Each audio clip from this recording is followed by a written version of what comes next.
Hola, qué increíble tenerles por aquí. Hoy vamos a sumergirnos en algo que, honestamente, es fascinante. Vamos a ir mucho más allá de los típicos libros de texto para explorar las capas profundas, históricas y cósmicas que realmente le dan forma a la identidad de todo un país. Básicamente, vamos a examinar el mismísimo ADN de México, pero visto a través del lente de los astros a lo largo de los siglos.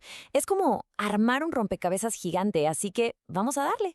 Antes de arrancar, hay que dejar súper claro que este recorrido visual se basa directamente en un estudio original de la consultoría Astrotrina, el cual está protegido por derechos de autor.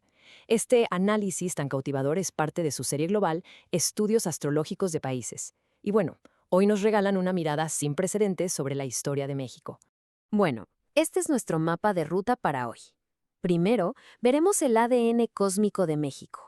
Luego pasaremos a Tenochtitlan y su mandato divino. De ahí saltamos a la independencia, pura tierra y diplomacia.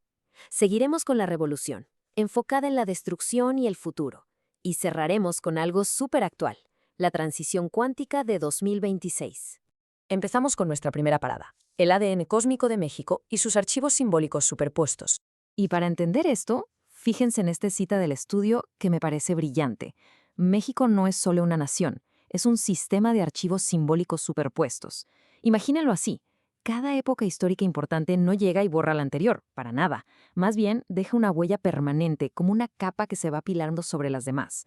Toda esa mezcla es lo que forma la identidad colectiva que conocemos hoy.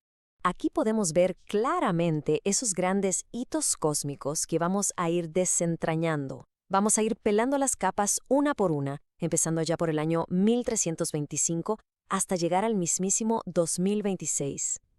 Esto es absolutamente clave para entender la arquitectura astrológica de nuestro presente. Pasamos al punto número 2, Tenochtitlan y el mandato divino. Vámonos directo a la capa fundacional. Miren esta carta astral de la fundación de Tenochtitlan en 1325. Noten cómo están marcados el Sol en Piscis y el nodo norte. Según Astrotrina, esta alineación crea una base súper espiritual. O sea, astrológicamente hablando, estamos ante un nacimiento guiado por un mandato divino absoluto. No fue casualidad. Y es interesantísimo ver cómo esto se traduce a la vida real. Esta alineación cósmica encaja perfecto con esa famosa imagen que todos conocemos del Códice Mendoza, el águila y el nopal. Ahí está la representación física de ese mandato místico de Piscis. Pero, y ojo aquí, también teníamos a Plutón en Aries en ese momento. Eso inyectó una voluntad territorial feroz, imparable, dirigida a la expansión y la guerra. Básicamente, la energía del guerrero espiritual. Llegamos al número 3, independencia, tierra y diplomacia. Damos un salto gigante hasta el siglo XIX. Al revisar la Carta del Grito de Dolores en 1810, destaca inmediatamente el Sol posicionado en Virgo y la Luna en Tauro. En astrología, a esto se le conoce como una carta de tierra, y tiene todo el sentido del mundo. Es la imagen perfecta y literal de la gente trabajadora, del campo agrícola, de un pueblo entero levantándose para exigir sus derechos y reclamar la tierra para sobrevivir. Ahora, aunque vemos toda esa energía de tierra, la intensidad detrás de este movimiento histórico venía de otro lado. Resulta que la fuerte presencia de Urano en Escorpio fue el verdadero detonante. Históricamente, esa energía súper intensa y radical tomó forma en el levantamiento explosivo que lideró Miguel Hidalgo, estandarte en mano. Literalmente, Urano en Escorpio fue la chispa que desató la transformación violenta indispensable para lograr esa independencia. Si avanzamos apenas una década a 1821 con los tratados de Córdoba, la vibra astral da un giro de 180 grados. El Sol y Mercurio se plantan de lleno en Libra. Esto es clave porque inaugura la era diplomática del país. Libres todos sobre usar el intelecto, la diplomacia y, claro, firmar acuerdos legales para tratar de imponer un orden más armónico después de todo ese caos escorpiano que acabamos de ver. Número 4. Revolución, destrucción y futuro. Entramos de lleno a nuestra cuarta capa, en el siglo XX. Miren, en la Carta de la Revolución Mexicana resalta de inmediato el impredecible planeta Urano, pero estacionado en un signo súper conservador como Capricornio. En la astrología mundial, créanme, esto es cualquier cosa menos sutil. Significa la fractura total. Es el resquebrajamiento absoluto de esas estructuras de poder viejas y rígidas, para empujar sí o sí la entrada a la modernidad. La conclusión de esta capa histórica es una locura.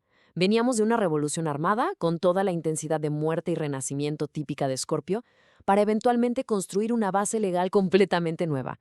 El Congreso de Querétaro y la Constitución de 1917 trajeron una visión fresca impulsada por Acuario. Era una mirada mucho más profunda hacia los derechos colectivos, lo social y, sobre todo, el futuro de la nación. Y así llegamos al presente. Número 5. 2026 y la transición cuántica. Hablemos de los cambios masivos que están pasando allá arriba mientras hablamos. Y aquí la cosa se pone verdaderamente contemporánea. Pensemos por un segundo. Si miramos hacia el horizonte cercano, hacia mayo de 2026, ¿cuáles son las fuerzas exactas que están empujando al país hacia lo que este estudio llama audazmente una transición cuántica colectiva? Para entender la magnitud de esto, tenemos que superponer los movimientos planetarios de hoy sobre aquella carta diplomática de 1821 que vimos hace rato. Hay tres fuerzas gigantescas operando. Primero, Plutón en Acuario está transformando las instituciones actuales desde la mismísima raíz. Luego, Neptuno en Aries está literalmente disolviendo las etiquetas e identidades del pasado para forjar una nueva voluntad. Y por último, Urano paseándose por Géminis promete revolucionar por completo nuestras estructuras de comunicación. Es una locura. Y todo esto nos lleva a una conclusión brutal que nos deja Astrotrina. Como sociedad, el ciclo claramente está cambiando. Se están quedando atrás esas formas diplomáticas, cuidadosas y tradicionales de Libra. Lo de hoy es abrazar la disrupción total, la innovación tecnológica y los cambios sociopolíticos inmensos que trae la era de Acuario. El ADN cósmico del país está mutando una vez más, alterando la trayectoria para siempre. Así que les dejo esta pregunta dando vueltas en la cabeza. ¿Estamos verdaderamente listos para adaptarnos a este monumental salto cuántico? Muchísimo en qué pensar. Ha sido un placer compartir este análisis con todos ustedes. Hasta la próxima.